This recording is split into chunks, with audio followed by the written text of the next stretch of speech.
What's up, fam? It's your boy TJ Fuse, and I'm back with another video. And today we're gonna be talking the Chicago Bears Week 1 loss to the Los Angeles Rams. And yeah, we need to talk, fam. Let's get into it. We get it on. Me and gang blowing up like napalm. I ain't saving shit. Do it look like I got a cape on? Look. Of course, the Chicago Bears fell to the Los Angeles Rams 34-14 in Week 1 at home for the Rams at SoFi Stadium, at the brand new SoFi Stadium, which is dope as fuck, I might add. Capitalism at its finest, people. Ultimately, as far as the game goes, man, I can't lie and sit here and say it didn't go as I expected it to go. I will say that there were some things that definitely caught me by surprise a little bit. And it was really just because I actually had hope in certain aspects, that we were a little down on last year. I actually had hope for some of those positions and things like that this year. And it looks like it ain't gonna pan out the way you want it to, Chief.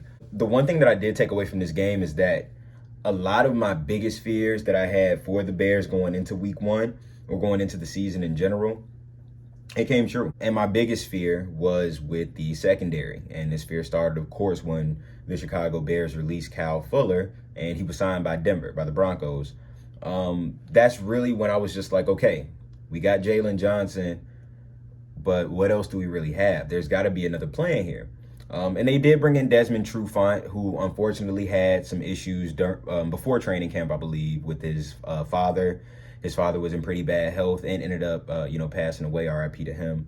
But yeah, he just went away to go be with his family. And he, of course, not being around the team during training camp, he ended up getting cut.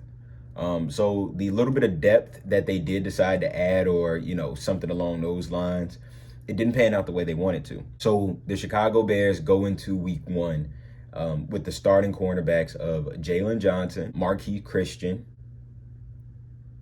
Holy shit. Jalen Johnson, Marquise Christian, Kendall Vildor. The Chicago Bears go into Week 1 with Jalen Johnson, Kendall Vildor, and Marquise Christian as their starting cornerbacks, which I didn't really like that going into it. But I'm going to be honest, there were a couple of plays that, Marquise Christian, he can get the fuck off of my field. But there were a couple plays that they didn't do great. But for the most part, most of those guys held their own, especially, cornerback number 1, Jalen Johnson. He had a pretty solid overall game, in my opinion. Eddie Jackson, Tashawn Gibson. Dog, I'm done with Eddie Jackson, personally. He was the fear, that I was trying to kind of block out of my head after last season. Going into this year, I was like, kind of trying to get back on the Eddie Jackson train after just seeing him completely fall apart last year. And I thought about it, I was just like, the offense is terrible. The defense isn't 100% healthy. We're missing a few people. I was taking all of that into consideration, and I really didn't want to overreact to Eddie Jackson and going into this season. It's clear now, though, that it will be no overreaction. Eddie Jackson is done. He needs to go. He should no longer be a Chicago Bear, in my opinion. This is a guy, he understands the issues every single year. He calls out what the issues are.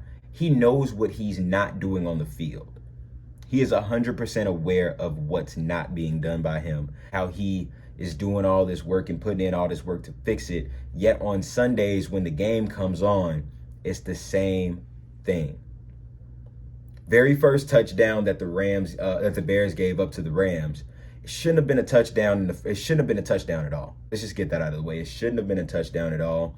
Eddie Jackson and Tashawn Gibson, they were both, they were running cover 2, and Eddie Jackson was beat on a deep, I believe it was a deep crossing route.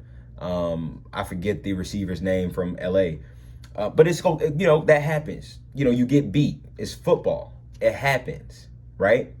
But not only did he get beat bad, when the receiver from Los Angeles made the catch and hit the ground, 2 veteran safeties, Tashawn Gibson and Eddie Jackson, did not even try to tag him, to touch him while he was down, to ensure that he was down. And what happens?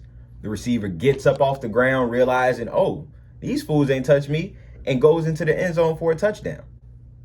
And after the game, Matt Nagy says, oh, it's not a lack of effort on those guys' part. What is it? Because it looked like a lack of effort. It looked like they got beat on a play and just said, oh, fuck, we got beat. Oh, well, shit. Because the hands were on the hips before when the dude hit the ground. No one tried to touch him, and these are two veteran safety. Jalen Johnson, second-year cornerback, came out of nowhere trying to do something and ended up tackling a guy into the end zone. Point is, there's no excuse for this anymore. There's no excuse for this anymore. Eddie Jackson, as far as I'm concerned, he has to go, whether it's to the bench or whether it's to a new team. I would rather see goddamn DeAndre Houston Carson out there. I would rather see Deion Bush out there. At least they're going to try to make tackles. They're going to try to make plays on the ball. And the fact that Eddie Jackson could come out and just say, you going to make a tackle or you going to get the football? Come on, bro. Everybody can tackle. Well, sir, you haven't gotten to the football in a year. And the way you were covering last night, it looks like you're not going to get to the football this year. So my whole thing is with Eddie Jackson, I'm done with him. Finito, finished, donezo. More, things to kind of touch on with the defense. I feel like the defense was definitely missing Eddie Goldman's presence today in the middle. There wasn't as much pressure on Matt Stafford as there should have been. There wasn't as much pressure on, Matt Stafford as there was on Jared Goff in previous years. And it's not that there was a, complete retooling of the Rams offensive line that I know of. It was really just a matter of guys not being able to apply pressure. Khalil Mack, who applied pressure most games, most of the game just couldn't get to the quarterback. Akeem Hicks, he did actually have a sack. He applied some pretty good pressure, but it wasn't consistent. It wasn't constant like we're used to that Bears front seven applying pressure. And the times that they did apply pressure, Matthew Stafford was able to just go freaking deep and pick apart our weak-ass secondary. As far as Eddie Goldman goes, I feel like having him back would definitely kind of sew things up a little bit more and get a lot more pressure on the quarterback a lot faster, just having more of that mass, just pushing those guys back into the quarterback's lap. I'm excited to see if Eddie Goldman does make it back next week. But another thing with the front seven, man, Robert Quinn looks like he's about to pull off the heist of the century. Robert Quinn looks like he is robbing the Chicago Bears right now. The Chicago Bears paid Robert Quinn a lot of money. And it goes back to last year. Right, we brought him in, and he came off of that amazing season with the Cowboys. He had a great season with the Cowboys, and we thought that's what we were going to get, right? But we pay him all this money, bring him in, injured, throughout before the season starts. He's injured throughout the entire season last year. We didn't get any real production from Robert Quinn. And as Bears fans, we were frustrated because it's like, dog, we paid you all this money. But we listened to them say, he wasn't 100%, he wasn't this, he wasn't that. This year, Robert Quinn, he's 100%. He's good. And I know that he did say something about he doesn't like, playing in the 3-4 defense. He would much rather, play hand in the dirt, get into the quarterback that way. If that's your style, that's your style. But why would the Chicago Bears, acquire a player that doesn't fit what they're trying to do on defense? That's my problem with Matt Nagy again. Because when it comes to Matt Nagy, why in the world are you trying to get these players and say, this is the system, adapt to it, as opposed to, this is the player that I want. We need to figure out how we can be most effective at using him. Robert Quinn was useless last night. And I was surprised I didn't see Travis Gibson. I saw Jeremiah Atachu. I don't think I saw Travis Gibson last night. Maybe I missed him, but I feel as if Robert Quinn is going to continue to put the effort in that I'm not going to say the effort, but if he continues to put the performance on tape that he's putting up, that he put up this week and that he put up all of last year, it's got to be time for a seat change at some point. That's the thing that a lot of people aren't really getting. It's not just Andy Dalton that's fighting for his job, on this team. There's a few players that's fighting for their job on this team. Robert Quinn is one of them.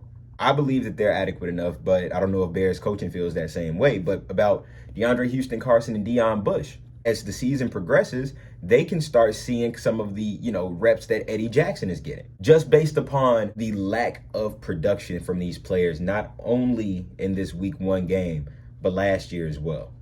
Getting away from the defense, let's talk a little bit about the offense. As far as the play calling goes on offense, yeah, Matt Nagy, you shouldn't do that. Because It was evident last year that when you were calling the plays and we were looking pretty much how we were looking tonight, and you relinquished the play calling duties over to Bill Lazor, things improved. It was pretty evident that that was the right way to go, that you made the right move in that. Most head coaches in the NFL, I don't think they're calling their own plays. I think the offensive coordinator is the one that's coordinating the offense, calling the plays, he's putting everything together. Nagy, you're not a coordinator anymore. That was Kansas City. You're a head coach now. If you see that your play calling isn't getting it done, like you saw last year, why continue to do it? It almost seems like your ego is so big that if you feel if you're not calling the plays and your team is seeing success, then you're not successful as a head coach. When in all actuality, it doesn't fucking matter who's calling plays. If the plays are working, you're going to be praised because you're the head coach. Relinquish the play calling because it's obvious you don't know what you're doing. There are plenty of plays on the offensive side of the ball last night that I literally was scratching my head because I didn't understand what you were trying to accomplish with the play. Multiple times, you have the opportunity to continue to run the football and pound the football with David Montgomery. You choose to go away from it. David Montgomery gets these gains and he gets these runs off and he's getting hot. Let's bring in Damian Williams. Let's run the ball with Marquise Goodwin instead. Let's go ahead and let's throw the ball 7 times in a row instead of keeping David Montgomery going, who was clearly the best player on offense last night. It was by far David Montgomery was the best player on offense last night. So why not continue to feed him? Why not continue to give him the opportunity at success and give your team the opportunity at success? Because the only 2 people who got in the end zone yesterday for the Chicago Bears was David Montgomery and Justin Fields. Moving on to Andy Dalton, quarterback play. Moving on to the quarterback play. Andy Dalton is definitely who we thought Andy Dalton was. That's why we took the damn field. Now, if you want to crown them, then crown their ass. And that's just meh. He's a mad quarterback, right? He moves the football. It's essentially, like I've been saying this whole video, it's essentially the same shit we've been seeing. Aside from last year, different beast of terrible. Like, we weren't even moving the ball. But since Nagy has been here, it's the same shit. The same exact thing.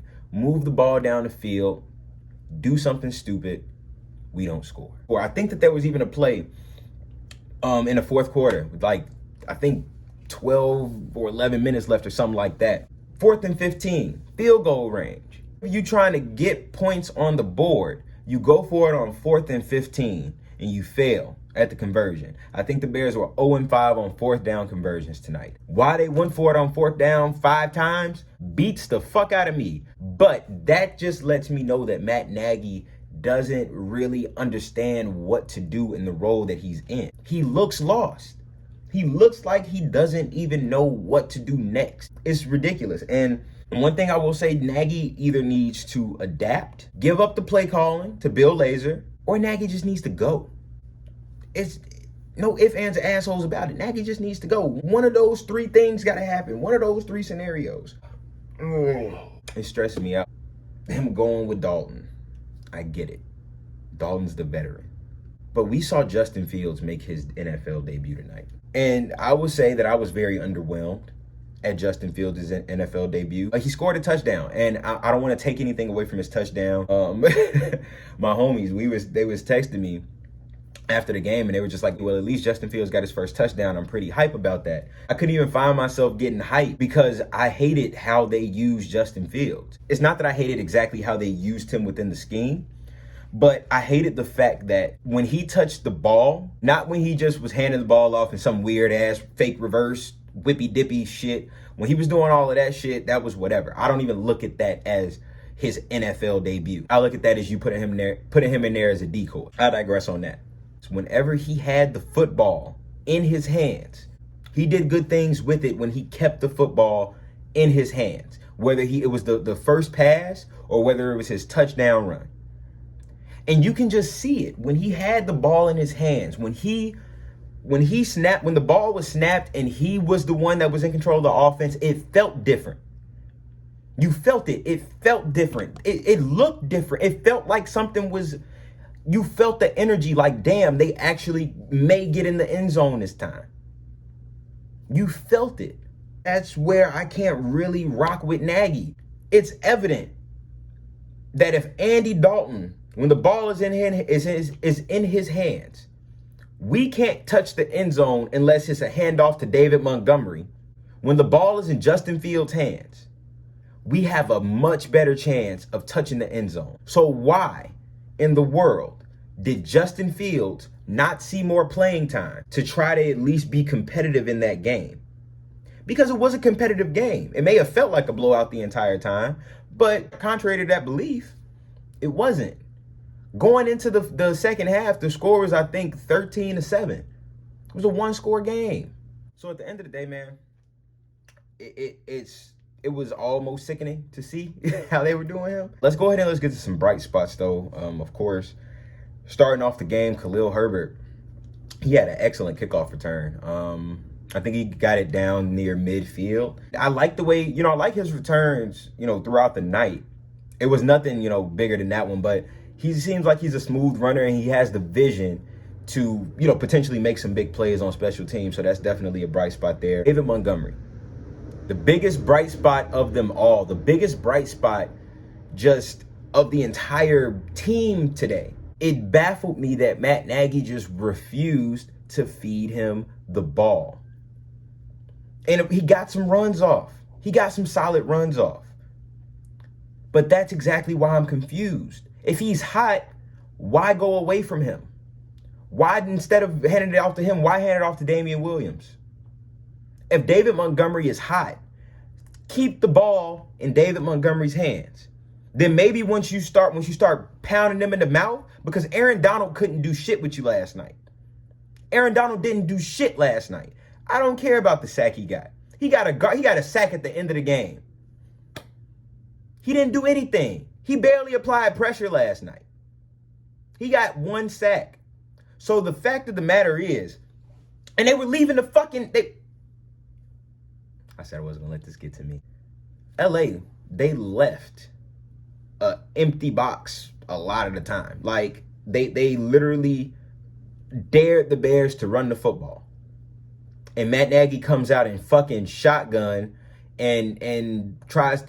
Bro, every single pass that was completed was a fucking tight window throw that had to be squeezed into coverage because it was evident that they knew you were passing the ball. They knew you didn't want to run even though you were fucking him up running the ball. They game planned for you. As the game was going on, they said, oh shit, he's not running? Okay, well, he's going to keep passing his shit. Let's go ahead and let's just defend the pass. And Nagy kept passing until the point where he actually had to keep passing because the Bears were so far behind, they were trying to catch up. But when it's a one-score or two-score game, you still got some leeway to run the football, fam. You still have some leeway to put the ball in the person's hands that's giving you the most production on offense. Another bright spot that we had, though, was Justin Fields. For the love of God, please start him. Please start Justin Fields.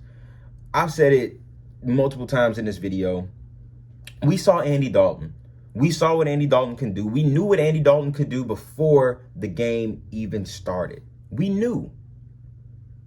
So the fact that we got it on tape, the fact that we see we're not getting in the end zone with Andy Dalton, the fact that we see Andy Dalton, he isn't going to be, play make, and he's not going to get out of sticky situations. If anything, he's going to more so contribute to sticky situations. There's no reason, in my opinion, especially after watching this first game, that Justin Fields should not be starting. There's no reason that Justin Fields should not be the starting quarterback of the Chicago Bears. After watching this game, I'm hesitant for the rest of the season. I don't know how it's going to go. I'm a little nervous. At the end of the day, though, Matt Nagy, Ryan Pace, it's their jobs, right? It's their jobs. The one thing that I'm worried about if those guys do, completely get overhauled and taken out is how is that going to affect, the development of Justin Fields. We saw it with Mitchell Trubisky. Mitchell Trubisky came in, had John Fox. John Fox was fired that year. And, he got Matt Nagy and all this other stuff. we don't want to play that ring around the rosy game with our franchise quarterback. But at the same time, if Matt Nagy isn't going to do right by our franchise quarterback, we may not have a choice, right? I'm getting into the game next week. The Chicago Bears are going to be playing the Cincinnati Bengals. And Cincinnati, they got a pretty good team. I just saw that Joe Burrow, got a win. I'm not really too excited for this game either. Cincinnati's defense is nowhere near on the level of Los Angeles. So it'll be cool to see if Dalton can actually, run the offense effectively against his old team, against Cincinnati, especially with him knowing them so well. Hopefully he'll be able to do something and make something shake. But I don't have the Bears winning based off of what I saw this week. I actually have the Bears losing next week to the Cincinnati Bengals, 17-13. Yes, I don't think it's going to be a high-scoring game because it's not like the defense this week was atrocious. They were, but it's not like they were completely atrocious around the board. They actually held the Rams at bay, aside from that, weak-ass touchdown that Eddie Jackson and Tashawn Gibson gave up. They actually did a good job holding the Rams at bay in the first half, only field goals, things like that. Second half, fourth quarter-ish, they fell apart. Again, the defense did. And it was pretty much a wrap from there, So I don't think that this is going to be a high-scoring game. I don't think that the defense is going to get torched like they did this week.